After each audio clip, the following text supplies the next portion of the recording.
Well, good morning, everyone, and welcome. My name is Kevin Folk, and I'm the Chief Administrative Officer for the City of Greater Sudbury. On behalf of the City, we're pleased to be hosting this provincial announcement today, and it's my pleasure to be here as your MC.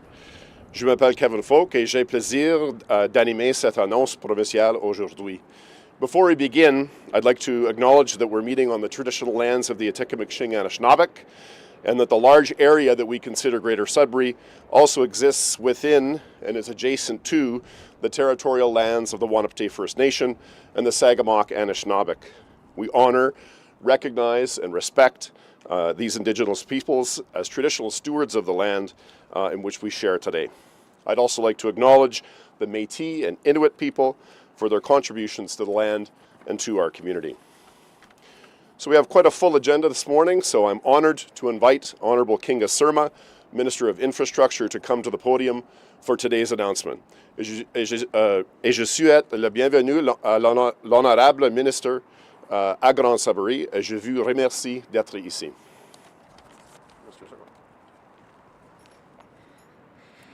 Thank you, Kevin, for the introduction, and good morning, everyone. Before I begin, I would like to thank Paul Lefebvre, the Mayor of Greater Sudbury, for hosting today's event here in Sudbury. I'm thrilled to be here with Michael Lindsay, CEO of Infrastructure Ontario, as well as Joel Churkis, Senior Manager, Business Operations, Starlink, to share an exciting update on how our government is taking action to ensure every community across our province, including Northern Ontario, has access to high-speed internet. We all know reliable access to the internet is central to our day-to-day lives. Whether you are booking healthcare appointments, connecting with family and friends via social media, or running a small business online, high-speed internet access is essential for us, our families, and our communities. That's why our government is investing nearly $4 billion to deliver high-speed internet projects across Ontario. And I'm proud to say that this is the largest high-speed internet investment in any province by any government in Canadian history. In fact, as of November, Ontario has finalized agreements worth approximately $2.5 billion for over 270 high-speed internet and cellular projects connecting over 100,000 homes and businesses to high-speed internet to date, with about 450,000 more to be connected by the end of next year. But in many of our communities, particularly in rural and remote areas in the north, barriers like challenging terrain and weather, as well as limiting existing infrastructure, have made it difficult to implement traditional ground-based high-speed internet connections. That's why today I'm thrilled to announce the launch of the Ontario Satellite Internet Program, or ONSAT, an ambitious partnership with Starlink. The ONSAT program will utilize Starlink's low Earth orbit satellite technology to deliver high-speed satellite internet access to 15,000 eligible, unserved, and underserved homes and businesses, including in rural, remote, and northern communities across the province. These communities will gain access to high-speed satellite internet capable of supporting streaming, video calls, online gaming, and more, activities that have become second nature to so many of us. Satellite internet service through the program is expected to be available beginning in June of 2025. More information on eligibility and registration will be made available in the spring of 2025. Today's announcement is an exciting and critical step forward in our government's plan to bring high-speed internet access to every community across the province by the end of 2025. Together, we're helping to ensure that no matter where you live, you can work, learn, and play online. Thank you, and I would now like to invite Michael Lindsay to the podium. Thank you very much, Ministre Surma, for that kind introduction. Good morning, everyone. Bon matin, tout le monde. C'est un plaisir d'être à Sudbury encore. I would just like to begin by as Kevin did so eloquently, just acknowledging that we're on the traditional territories of many Indigenous partners. You did so eloquently, sir, that I'll just add my thanks to those communities for allowing us to be here today on this territory. The land certainly connects us all. Infrastructure Ontario is deeply, deeply privileged to be playing a part with the Ministry of Infrastructure in the government's commitment to address the digital divide which has left so many without adequate digital infrastructure and high-speed internet. Last year, Infrastructure Ontario, on behalf of the Ministry of Infrastructure, launched the first competitive procurement of its kind in order to select a qualified satellite internet service provider to deliver satellite internet service to the province. Following a robust and transparent and competitive and fair technical and financial evaluation of multiple qualified parties, I couldn't be more pleased to join the Minister for the launch of the Ontario Satellite Internet Program, or as we call it because we love acronyms at Infrastructure Ontario, ONSAT. I just wanted to highlight perhaps one key component of the program about which we are very proud, and that is how this program continues to demonstrate how Ministry of Infrastructure and Infrastructure Ontario think about meaningful dialogue, engagement with, and service of Indigenous peoples. I'm proud to note that today's contract awarded to SpaceX marks the first time for Infrastructure Ontario that an Indigenous engagement and participation plan is included as part of an executed contract. As part of those contract requirements, SpaceX is going to engage directly with Indigenous communities to ensure equal access to the program and to create socioeconomic opportunities through employment, contracting, and training opportunities where feasible. I am immensely proud of this achievement. I'm immensely proud of my team as well as the team at the Ministry of Infrastructure. I'd like to share my deepest appreciation to SpaceX. Congratulations on having won this procurement. And now the very hard work begins. As the Minister noted, information on eligibility and registration will be available beginning in spring 2025, with satellite internet service through ONSAT expected by June 30th of 2025. And now to tell you a little bit more about SpaceX, I'm very pleased and honored to invite Joel Cherkis to come to the podium. Thank you very much.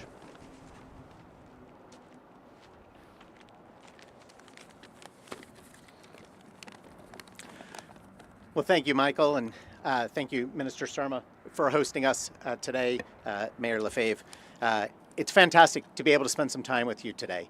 So my name is Joel Cherkis, and I look after the business operations portion of the Starlink business for our most strategic customers.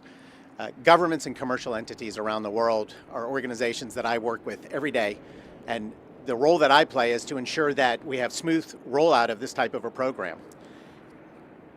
Our ultimate goal with Starlink is to help bridge the digital divide. So our goal essentially is to fill the gaps where high-speed broadband is not available or capable in geographic areas, typically based on proximity to areas that are served by fiber today, high-speed cable, 5G services. So we fill in those gaps by delivering high-speed satellite-based internet. For those that don't know much about Starlink, so we are the world's first low Earth orbit satellite constellation. So we operate at around 550 kilometers above the Earth. It's very different than the traditional geostationary satellite providers. They typically are operating somewhere around 35,000 kilometers above the Earth. By being much closer to the Earth, that enables us to deliver high-speed capability at a very low latency. Low latency is important because of some of the things that Minister Surma mentioned, things like online streaming services, being able to have video calls, being able to do online gaming, or to live your life using the broadband capabilities. Our goal is to be able to do that really anywhere on Earth. These low latencies are one of the key factors or the key capabilities that we can deliver. And what we find is with some of the traditional models that take many years to roll out, we in essence can deliver Starlink capabilities within minutes. So the typical person that will get a Starlink kit will be able to take the box, open that box, and by supplying it with power and an open view of the sky, usually within minutes we'll have capability to get those types of services.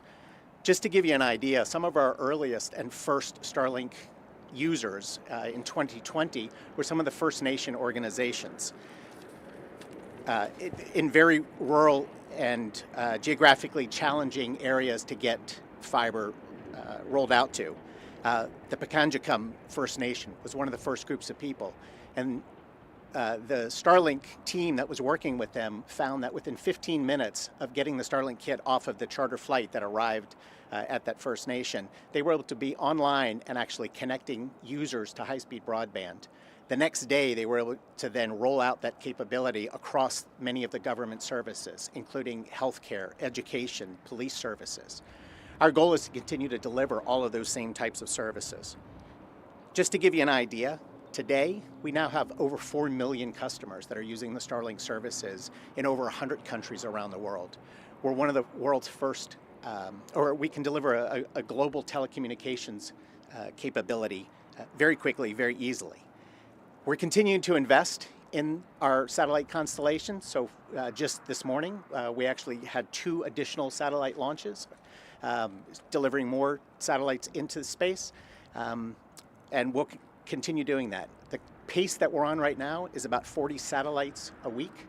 I'm based out of our Seattle office where we make the satellites. So we typically are making around 50 a week or so. And the goal is to get those into orbit as fast as possible to continue to increase the capabilities around the world.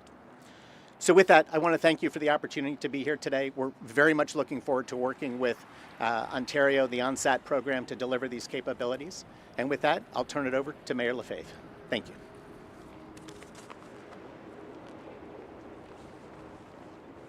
Thank you, Joel. It's an honor to be here with all of you, and certainly I want to start by thanking Minister Surma for being here in Greater Sudbury for this exciting announcement. Thank you for making the trip from Toronto. We don't usually have outdoor announcements in November, but it's still balmy weather for us, so this is fantastic. This is great. I know I'm wearing my coat, but I could have taken it off as well. But no, again, really a special thank you to Infrastructure Ontario President and CEO Michael Lindsay and Joel Churkus on behalf of SpaceX. We just heard the importance of this announcement. I know we're in Sudbury, and certainly it's important for people of Sudbury, but for Northern Ontario, this is a key piece. So on behalf of the mayors and the Reeves from Northern Ontario, thank you for this. And I know Phenom has been asking for this, and as well as our communities out in the Northwest as well, has been asking for more investments in broadband. As was said, it's not only important for the economy, for education, and for healthcare. You know what? It drives so much for our communities. It's such an important link to have, and the fact that for years, you know, they've had internet, but certainly slow internet. The fact that now the province is making this historic investment and really focusing on Northern Ontario as well goes a long way. We know that reliable internet connectivity is just not a luxury, but it's essential for these communities. And the fact that, you know what, we've been advocating for this, and now we're seeing the fruits of that effort. And we're looking forward to hearing the more details, what that looks like in the spring, and how that's going to be rolled out. Donc, juste, je veux dire en français également, parce qu'il y a beaucoup de communautés francophones dans le nord de l'Ontario qui, ça fait longtemps qu'on demande pour des fonds et pour de l'appui au niveau de notre connectivité, au niveau de l'Internet. L'investissement d'aujourd'hui qu'on voit par la province du gouvernement de l'Ontario va très loin pour appuyer nos besoins de nos communautés, nos besoins de matière de santé, éducation, mais également économique. C'est un game changer, comme on dit, c'est un grand investissement qui va aller très loin. Puis on est très fiers de pouvoir de voir ce programme aller de l'avant. So the Ontario Satellite Internet Program is a major step forward ensuring that residents and businesses in communities, just like Greater Sudbury, across the region, across Northern Ontario and the Great North, where traditional infrastructure can be challenging, have access to reliable high-speed internet.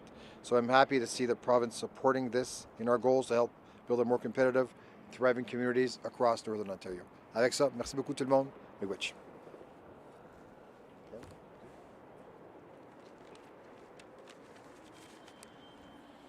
So it's all very exciting and great news for many residents in remote, rural, and northern areas of our province. So we'd like to thank all of our speakers here this morning. We're going to move now to the question and answer portion of the event. Members of the media will have an opportunity to ask one question and one follow-up of our speakers. When you are called, please introduce yourself by name and your organization, and please keep questions aligned with the topic of today's announcement. Following the Q&A, speakers and guests will gather for a photo as well. So we'll begin the Q&A now. So just remind, please state your name and your organization, and a question and a follow-up, and the individual here, speaker that you wish to question.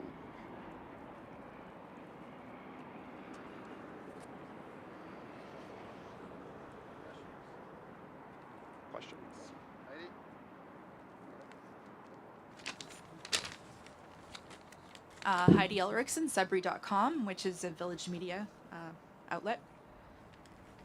This is a message for Kinga Surma, please. I'm afraid this is not aligned with the topic. Laurentian University in Sudbury exited insolvency nearly 2 years ago now, yet its creditors have yet to be paid out. The money to do this is to come from sales of lands to the province of Ontario. The deadline is around a year from now, on November 28, 2025. Why is this process taking so long, and how much longer will it take? Well, thank you very much for the question. I know how important it is. You know, it is Government of Ontario's best interest to make sure that the university is financially sound in the long term.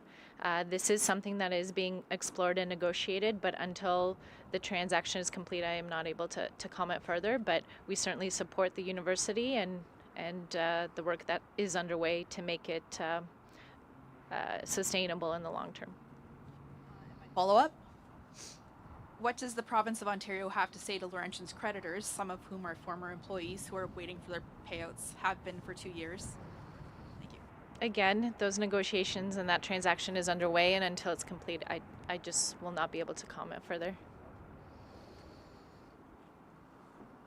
If nobody else has questions, I can ask questions on the topic here. Sure. How much is the province investing in this Starlink project?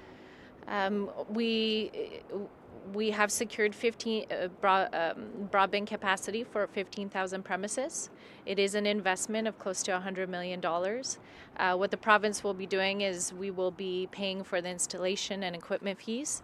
But of course, there is work that will have to occur between Starlink and the province of Ontario in terms of registration, and that's what we'll communicate in months to come.